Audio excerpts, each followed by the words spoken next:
मैं पुनीता भारद्वाज स्वागत करती हूँ आप सबका आपके अपने YouTube चैनल वेदांत एजुकेयर पर। जैसा कि आप लोग सभी जानते हैं कि किसी भी भाषा को शुद्ध रूप से जानने के लिए हमें उसका व्याकरण जानना अनिवार्य होता है। कहा भी गया है, यद्यपि बहुनाधीशे तथापि पठपुत्र व्याकरणम, अर्थात भले ही आप कुछ पढ़ें या न पढ़ें लेकिन किसी भी भाषा का व्याकरण अवश्य पढ़ें। जैसा कि आपने देखा होगा दैनिक जीवन के प्रयोग में भी कई लोग अशुद्ध रूप से भाषा के व्याकरण का उपयोग करते हैं, तो उसका मुख्य कारण होता है कि जिस प्रकार से वो बोलते हैं उसी प्रकार से वो लिखते भी हैं। अशुद्ध रूप से लिखने के कारण विद्यार्थियों को अपनी परीक्षा में पर्याप्त सफलता नहीं मिल पाती है। तो आज मैं आपको बताऊंगी कि व्याकरण में वर्णों के किस प्रकार से हम उच्चारण करते हैं और उसका उच्चारण कहाँ से करने से हम उसको शुद्ध रूप से बोल सकते हैं। तो आइए बच्चों पढ़ते हैं वर्णों के उच्चारण स्थान। जैसा कि आप जानते हो कि मैंने अपनी पिछली वीडियो में आपको वर्णों के उच्चारण स्थान के बारे में बताया था।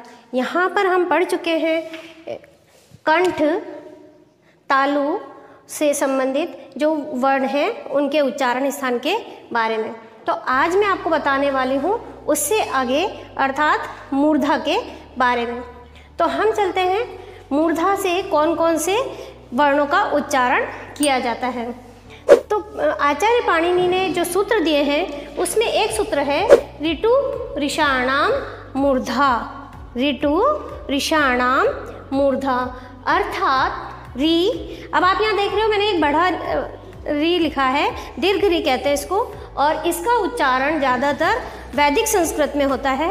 लौकिक संस्कृत में इसका उपयोग बहुत कम या न के बराबर किया जाता है। तो अर्थात री री ट वर्ग, मैंने आपको पहले भी बताया था ट वर्ग टू। टू मीन्स टू का अर्थ होता है, इसमें ट वर्ग में जितने 5 वर्ण जो शामिल हैं जैसे ट, ठ, ड, ढ, ण। कौन से बताया मैंने आपको? ट, ठ, ड, ढ, न, इन 5 वर्णों। और यहाँ पे हम पढ़ रहे हैं री। तो र और शा यानी श का उच्चारण स्थान मूर्धा है। अब आप बोलेंगे कि मूर्धा किसे कहते हैं? तो इस स्थान से उच्चारित जो वर्ण हैं उन्हें हम मूर्धन्य कहते हैं। इन वर्णों का उच्चारण जिह्वा मूर्धा से भी ऊपर, मतलब जो जिह्वा के ऊपर जो एक गड्ढे नुमा जो हमारी आकृति है गले में उसे हम मूर्धा कहते हैं। वहाँ से हमारी जिह्वा स्पर्श करती है तो वहाँ इन जो ये ट वर्ग के जो वर्ण हैं उनका उच्चारण वहाँ पे किया जाता है। अब मैं आपको आगे बता रही हूँ दंत के बारे में कि दंत से किन किन वर्णों का उच्चारण किया जाता है। आचार्य पाणिनि के अनुसार यह एक सूत्र है ऋतु लसानाम दंताः। ऋतु लसानाम दंताः अर्थात हरली त वर्ग में त थ द ध न ल और स का उच्चारण करने पर जिह्वा दांतों का स्पर्श करती है। अब आप देख रहे हैं मैंने क्या कहा आपको, ये जो स है इसको हम दंती स भी बोलते हैं, अर्थात इसका उच्चारण दांत से किया जाता है। और प्रायः लोग जो गलती करते हैं वो इस स में और श में करते हैं। तो आप अगर इसका उच्चारण द से करेंगे तो आपसे जो बोलने में अशुद्धि होती है वो कभी भी नहीं होगी। स का उच्चारण करने में जिह्वा दांतों से स्पर्श करती है, इसलिए अब हम इनको दंत कहते हैं। अब हम देखते हैं ओष्ठ।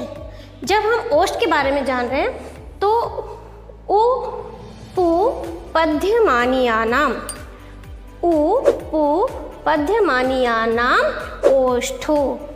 उ पु पद्यमानीयानाम ओष्ठो अर्थात उ प वर्ग में कौन से 5 वर्ण आते हैं?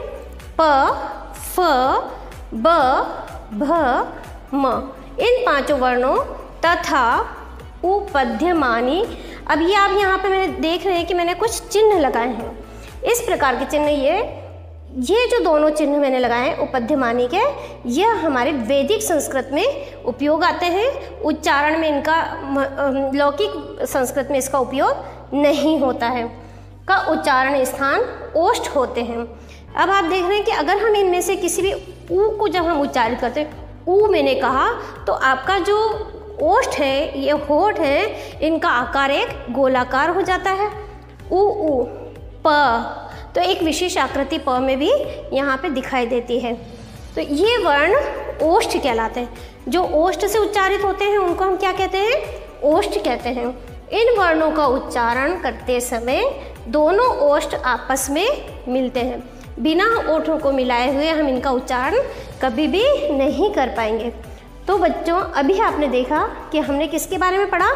यहाँ पर हमने पढ़ा है मूर्धा के बारे में, दंत के बारे में और ओष्ठ से उच्चारित होने वाले वर्णों के बारे में। अगली वीडियो में मैं आपको नासिक्य, कंठोष्ठ, दंतोष्ठ, जिह्वा मूली और कंठ तालु आदि के बारे में बताऊंगी। तब तक के लिए